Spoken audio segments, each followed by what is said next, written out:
में कई आंदोलन किए गए और इन्हीं आंदोलन में से एक आंदोलन का नाम चंपारण सत्याग्रह था, जो 19 अप्रैल 1917 में शुरू किया गया।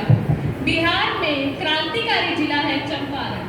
यहाँ पे अंग्रेज सरकार जबरदस्ती गरीब किसानों से नील की खेती करवाती थी। मुनाफा बात हो, शोषण से किसान पिस चुके थे। इन किसानों को न्याय दिलाने का जिम्मा लिया श्री राजकुमार शुक्ल जी ने। 1916 में लखनऊ के कांग्रेस में पहली बार एक किसान ने अपना दुख सुनाया। राजकुमार शुक्ल जी ने गांधी जी से मदद मांगी कि वह खुद चंपारण आकर देखे कि वहाँ की हालत कितनी खराब थी। गांधी जी ने किसानों का यह निमंत्रण स्वीकार किया। गांधी जी जैसे ही चंपारण पहुंचे, उन्होंने किसानों से बात करना शुरू किया। वह गए और उन्होंने स्वयं अपनी आंखों से देखा कि किसान कितना जूझ रहे थे। गांधी जी इसी बीच वहां के बड़े नेताओं से भी मिलते हैं, जैसे कि मजरूर हक और राजेंद्र प्रसाद। वो उन्हें समझाना चाहते थे कि अंग्रेज क्या कर रहे हैं, लेकिन अंग्रेज सरकार के डर से गांधी जी को गिरफ्तार कर लिया गया और उन पर मुकदमा चलाया गया और अगले दिन उनको कोर्ट में बुलाया गया।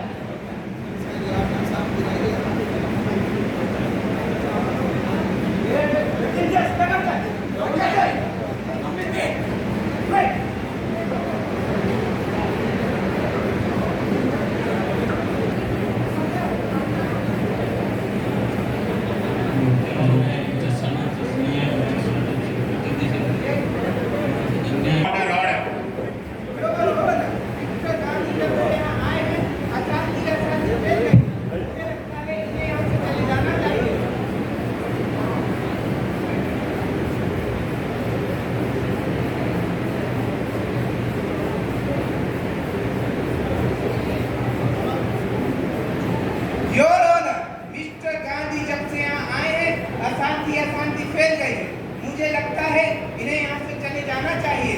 अरे देखिए इस करिया कोट वाले को, ये हम गांधी जी को यहाँ से जाने के लिए बोल रहा है। मैंने तो इनसे ज्यादा शांत और सरल स्वभाव के आदमी को देखा ही नहीं। देखो ये करिया कोट वाला कैसे मुंह बता रहा है, और गांधी जी ने तो ऊंचे स्वर में बात तक नहीं की। देखो इस गोरे को, गांधी जी के बारे में क्या क्या कह रहा है और उन्हें बाहर जाने को भी कह रहा है। क्यों जाएंगे वो वापस? वो हमारे लिए आए हैं। नहीं जाएंगे, नहीं जाएंगे, नहीं जाएंगे।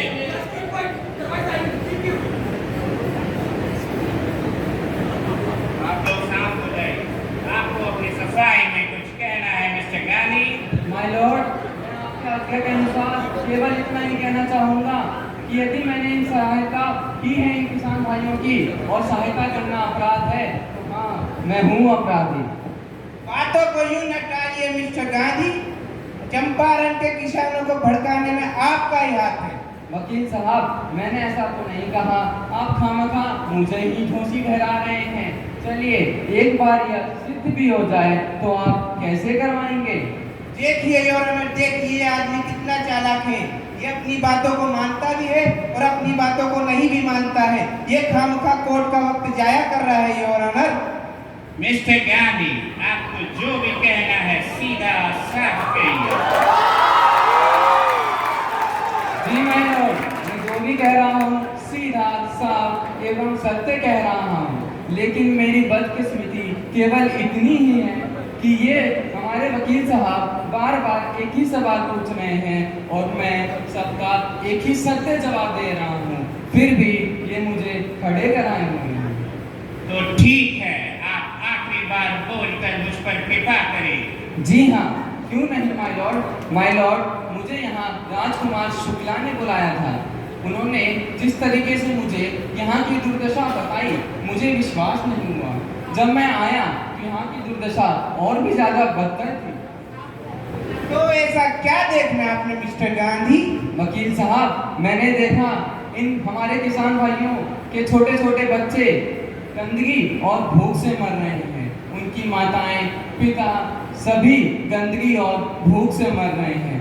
माय लॉर्ड, मैं एक और चीज़ कहना चाहूँगा कि हमारे किसान भाई जो कमाते हैं, उनमें उनमें से ना तो उनको तन ढकने के लिए कपड़ा है और न ही 2 वक्त की खाने के लिए रोटी है। तो वो बताइए कहाँ से ये सब कर पाएंगे? मिस्टर गांधी, कानून को मानना प्रजा का फर्ज होता है। इनके बदले इन्हें तरह तरह की सुविधाएं मिलती है। माय लॉर्ड, ये जिस सुविधा की बात कर रहे हैं हमारे किसान सभ्य भाई कहाँ से जानेंगे? ओ अच्छा, तुम अब हमें कानून सिखाओगे? वकील साहब, मैंने ऐसा नहीं कहा। मैं यहाँ तोड़ फोड़ करने नहीं आया हूँ। मैं अपने किसान भाइयों को अहिंसा के मार्ग से, सत्य के मार्ग से लड़ाई जिताने आया हूँ। मिस्टर गांधी, सरकार को आपके आदेश की जरूरत नहीं है। माय लॉर्ड, ये वकील साहब क्या बोल रहे हैं? जब प्रजा खुश रहेगी तभी तो सरकार खुश रहेगी। अच्छा योर ऑनर, अब ये झूठ बोलते हैं योर ऑनर। मिस्टर गांधी, आप यहाँ ऐसे शब्दों का प्रयोग नहीं करें तो अच्छा होगा। सॉरी माय लॉर्ड, मैं केवल इतना ही कहना चाहूँगा कि हमारे ये भोले भाई किसान भाई को मैं यहाँ से इंसाफ दिला के ही जाऊँगा, अन्यथा कदापि नहीं जाऊँगा। योर ऑनर, मिस्टर गांधी की बातों पर ध्यान न दिया जाए और इनसे ये पूछा जाए कि ये चंपारण आए ही क्यों? वकील साहब, आप बार बार गुस्सा क्यों हो रहे हैं? यहाँ के इस चंपारण के सभी किसान मेरे भाई हैं। इनको सत्य और अहिंसा के मार्ग से लड़ाई जिताना मेरा ही काम है। तो आप बेवजह ही बार बार क्रोधित क्यों हो रहे हैं? मिस्टर गांधी, अगर आपको लगता है कि नील की खेती में कुछ गड़बड़ी है तो आप पुख्ता सबूत पेश करें। यस माय लॉर्ड, मैं सबूत भी दिलाऊंगा और अपने इन किसान भाइयों को जीत भी दिलाऊंगा और सत्य के मार्ग से। तो ठीक है, this court is adjourned for today. कैसे इंसाफ दिलाऊंगा मैं इस देश को? ये अंग्रेज लोग हमेशा हिंसा का ही प्रयोग करते हैं, लेकिन मुझे इन लोगों को अहिंसा से जितवाना ही होगा। प्रणाम गांधी जी। अरे राजकुमार, आओ आओ, खुश रहो, कैसे हो? बढ़िया गांधी जी। प्रणाम गांधी जी। अरे राजेंद्र प्रसाद, तुम भी कैसे हो? कैसे आना हुआ? और अस्सलामुअलैकुम गांधी जी। और मुदब्बर भाई कैसे हो? सब खैरियत? सब खैरियत गांधी जी। और कैसे आना हुआ? क्या विचार लेकर आए हो? गांधी जी, हमें तो ये लगता है कि अंग्रेज सरकार अब हमारे सामने हार मान चुकी है, क्योंकि ये तिनकटिया कानून कुछ दिनों में ही खत्म होने वाला है। जी जी, बिल्कुल सही बोल रहे हैं। एक बात हम अपने राजकुमार जी की भी बयान सुन लें। गांधी जी, पूरे गांव वाले हमारे साथ हैं। आप जैसे कहेंगे हम बिल्कुल वैसे करेंगे। आप एक बार कह के तो देखिए। मैं आप दोनों की बात से सहमत हूँ, लेकिन हमारे इन भाई का भी बयान ले लिया जाए। गांधी जी, मैं अपने साथियों के बात से ताल्लुकात रखता हूँ। हम मानते हैं कि हमारे नेता आप ही है। आप कहे तो हम फांसी तक चले जाएंगे। नहीं नहीं नहीं नहीं, हमें हिंसा अपनानी ही नहीं है। हमेशा हमें हिंसा अहिंसा के मार्ग से ही जीतना है। ये जनता हमारे साथ है तो कोई हमारा कुछ नहीं बिगाड़ सकता। जी गांधी जी। गांधी जी, हम प्रण लेते हैं कि हम ये सत्य और अहिंसा के मार्ग पर चल के ही जीतेंगे। बिल्कुल, तो चलिए हम सत्य के मार्ग से और प्रेम के मार्ग से ही यह लड़ाई जीतेंगे। राम गांधी जी। खुश रहो, खुश गांधी रहो। जी की। गांधी जी की। गांधी जी की।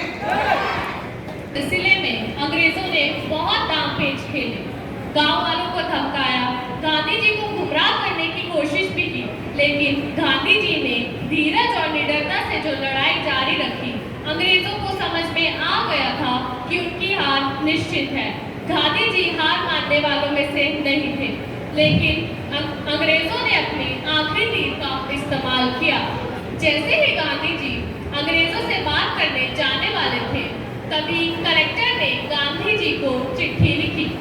इस चिट्ठी में लिखा था कि गांधी जी, आपको जो भी छानबीन करनी है वह आप कर सकते हैं, लेकिन आप जब भी जांच करने जाएंगे आपके साथ एक सरकारी अधिकारी का होना अवश्य है।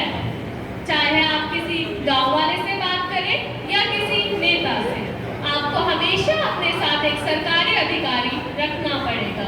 अंग्रेजों को लगा कि यह काम करके वे गांधी जी को और गांव वालों को डरा देंगे, क्योंकि किसान सरकारी अधिकारियों को देखकर डर जाते थे। लेकिन हमारे किसान भाई गांधी जी को देखकर निडर रहे। उन्होंने साहस बरकरार रखा और अपनी सारी समस्याएं गांधी जी को खुलकर बताई।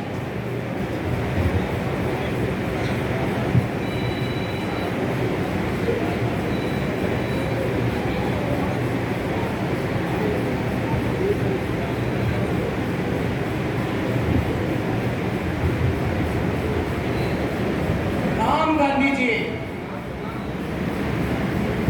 प्रणाम प्रणाम, कैसे हो बेटा? गांधी जी बचाइए हमें इस अत्याचार से। ये अंग्रेज लोग हमसे दिन भर काम करवाते हैं, इसलिए हमें दिन भर खाना भी नसीब नहीं होता है। बचाइए हमें, बचाइए इस अत्याचार से।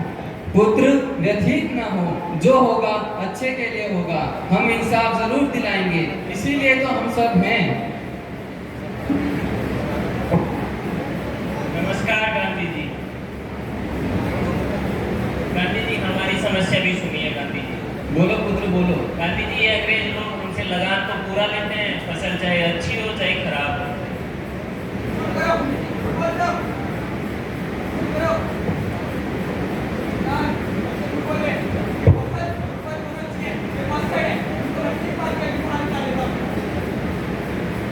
तू हमारी सरकार के साथ बेईमानी करता है।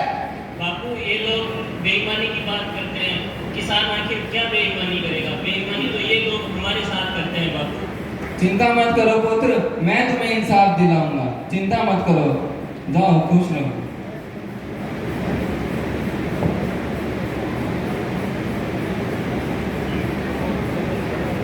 बापू, इनकी अत्याचार हमारे चेहरे पर दिखाई देती है। ये दिन भर हमसे मजदूरी करवाते हैं और हमें खाने तक नहीं देते हैं, हमें मारते हैं। इससे अच्छा तो इन अंग्रेज लोगों का होता है, जिसे दिन भर खाने को भी कुछ मिलता है और हमें। ना बेटिया,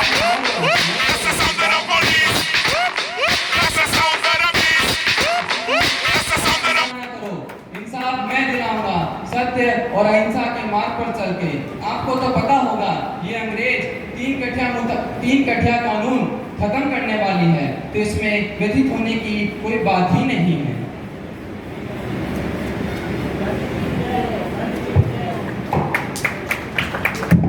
बढ़ा और जांच आगे बढ़ाते हुए उन्हें यह पता चला कि जो नील की खेती कराई जाती थी वो जर्मनी के लिए कराई जाती थी, लेकिन जर्मनी ने आर्टिफिशियल नील का आविष्कार कर लिया था और अब अंग्रेजों को नील की कोई जरूरत नहीं थी। अंग्रेजों ने सारे किसानों से कहा कि तुम हमें पैसे दे दो तो हम तुमको नील की खेती नहीं कराएंगे। किसानों ने कहा चलो ये कि मान लेते हैं और उन्होंने पैसे देकर नील की खेती बंद कर दी। और गांधी जी के जांच के मुताबिक अगर किसान पैसे ना भी देते तो भी उन्हें नील की खेती नहीं करनी पड़ती। गांधी जी ने जांच में यह भी पाया कि चंपारण का हर एक जन जानवरों से भी बदतर जिंदगी जी रहा था। गांधी जी की समिति ने सरकार से यह सिफारिश की कि नील की खेती बंद कर दी जाए और उस समय उनसे जमीन जो ली गई थी वह उन्हें वापस दी जाए और मुआवजा भी दिया जाए और 100 साल से चली आ रही 3 कठिया कानून को खत्म किया जाए। गांधी जी ने कोर्ट के सामने सारे सबूत पेश किए और सरकार से यह निवेदन किया कि हमें 100% मुआवजा दिया जाए, पर सरकार ने 50% मुआवजा देने के लिए कहा। गांधी जी ने इसमें हाँ नहीं भरी और नीचे आते आते सरकार ने 25% मुआवजा देने के लिए कहा और गांधी जी ने हाँ भर दी। पर गांधी जी के इस निर्णय से सब नाखुश थे और उन्होंने उनसे सवाल कर भी दिया। गांधी जी, आपने तो हमसे 100% मुआवजे की बात की थी, पर आप तो 25% पर ही मान गए। बिटिया चिंता मत करो, पैसा महत्वपूर्ण नहीं होता, हमें विजय प्राप्ति हुई है, इसका खुशी मनाओ। उन्होंने 100 की जगह 25% दिया, लेकिन तुम्हें ये पता होना चाहिए कि आज तक अंग्रेज सरकार किसी के सामने नहीं झुकी। आज वो पहली बार हमारे सामने झुकी है, तो विजय विजय होती है, चाहे बड़ी हो या छोटी।